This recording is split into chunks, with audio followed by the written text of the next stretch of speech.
Bonjour et bienvenue dans les chroniques spirituelles de Jyotish Mati. Au travers de ces podcasts, j'ai envie de partager et de donner un maximum d'outils dont j'ai pu bénéficier dans ma vie pour pouvoir trouver un peu le chemin, ma propre voie déjà, et progresser vers l'éveil. Donc si tu as envie d'entendre d'autres podcasts, je t'invite à me soutenir sur ma chaîne YouTube en t'abonnant, en cliquant sur la petite cloche aussi pour recevoir les nouvelles publications et éventuellement en partageant à tes amis. Tu peux aussi me retrouver sur Spotify, m'ajouter dans tes favoris, à ta bibliothèque et télécharger. Éventuellement partager également. Je te remercie.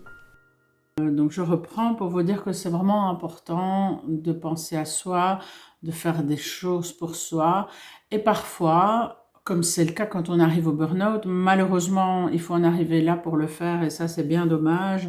C'est de pouvoir se dire j'ai besoin de m'arrêter, j'ai besoin de prendre du temps, j'ai besoin de voir clair, j'ai besoin de transformer les choses, j'ai besoin de prendre 3 jours de retraite, 1 semaine, 3 semaines.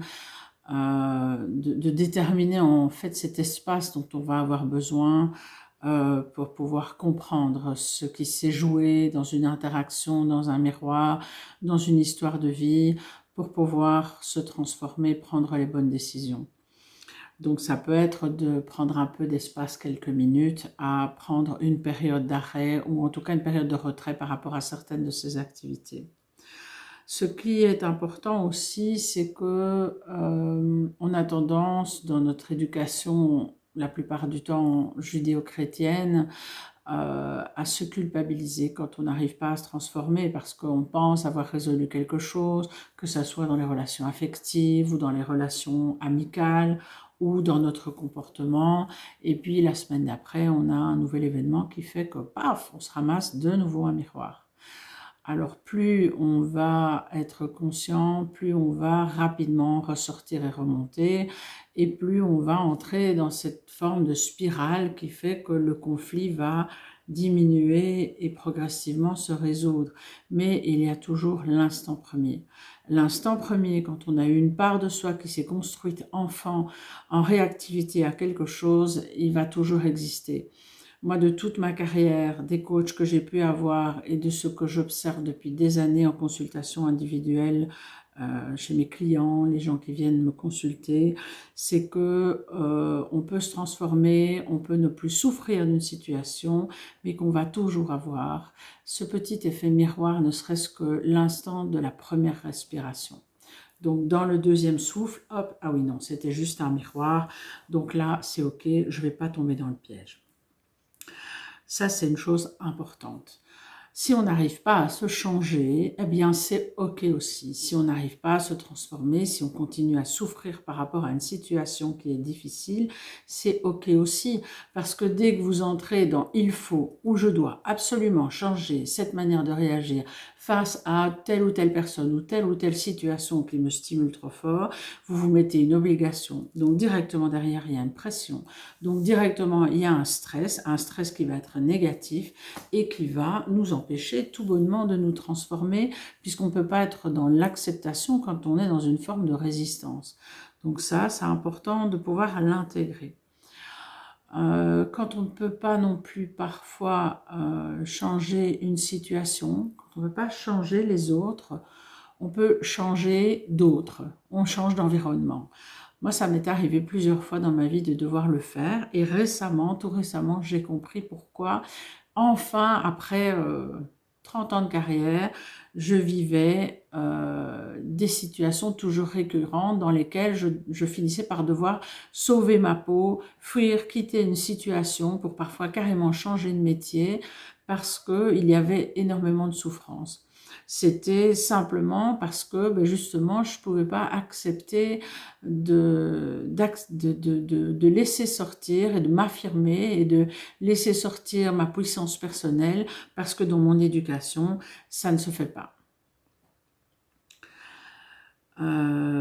Donc pouvoir accepter qu'on n'arrive pas à changer, être OK avec ça, être OK avec Si on prend l'exemple des relations toxiques, moi j'en ai parfois qui viennent me voir en me disant mais c'est pas possible, je suis abonné au manipulateur, mais c'est parce que il y a peut-être des choses qu'on n'a pas encore compris dans notre fonctionnement, dans les pièges dans lesquels on tombe, qui font que directement on va être attiré par la personne qui va venir nous faire travailler ça. C'est encore la technique des miroirs.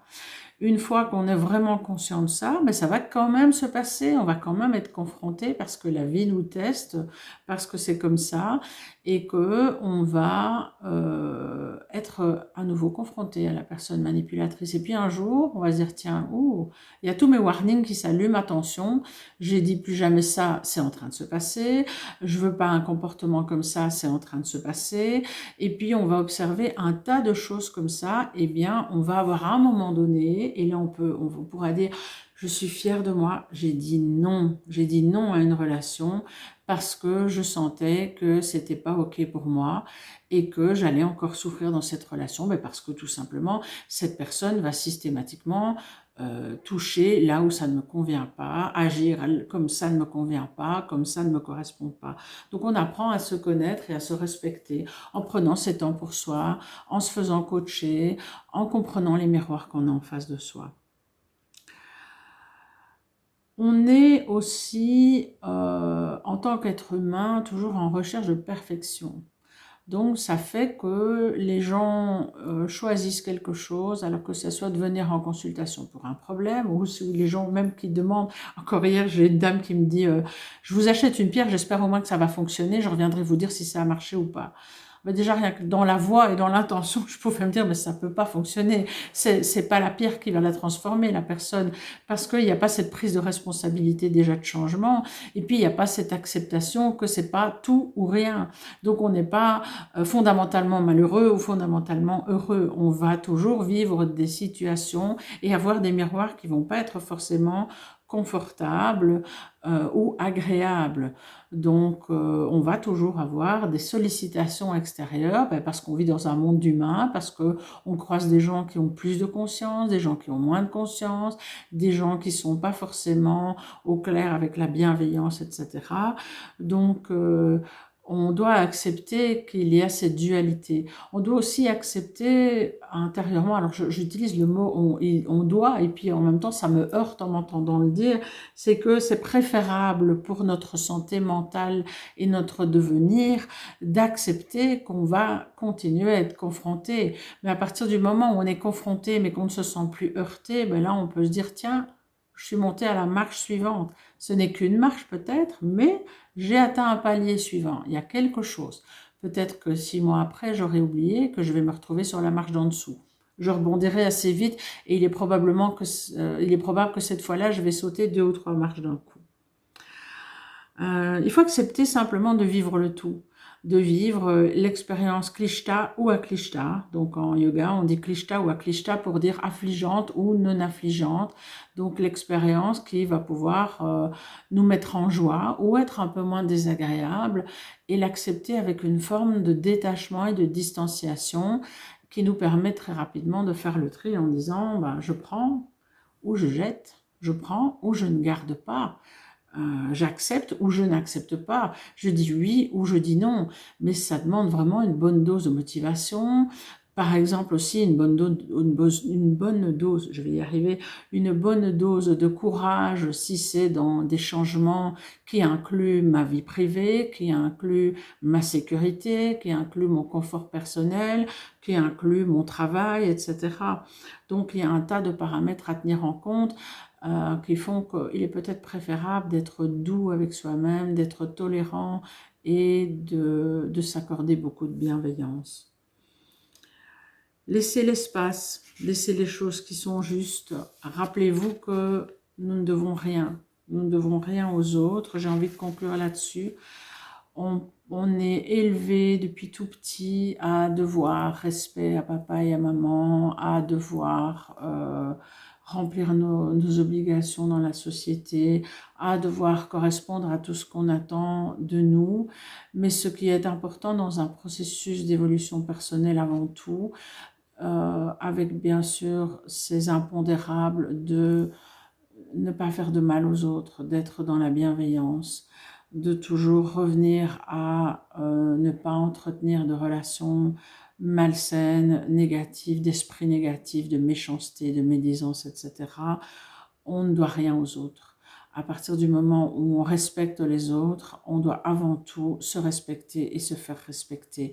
Et malheureusement, il y a parfois des dommages collatéraux parce que se respecter et se faire respecter, mettre un halte là à une situation qui n'est plus juste pour nous, parfois depuis longtemps ou parfois récemment, à partir du moment où on a bien analysé et compris tout ce qui se joue à l'intérieur de soi, mettre fin à une relation, par exemple, ça peut faire du mal à l'autre, mais on ne fait pas du mal volontairement dans l'intention de faire souffrir l'autre, on fait du mal, malheureusement, par dommage collatéral, parce qu'on choisit de se faire bien à soi. Donc, je termine mon podcast sur ces paroles que je vais continuer à m'atteler, à essayer d'appliquer le plus possible pour moi. Et je vous souhaite de faire la même chose. Et j'espère que ce petit podcast vous a parlé.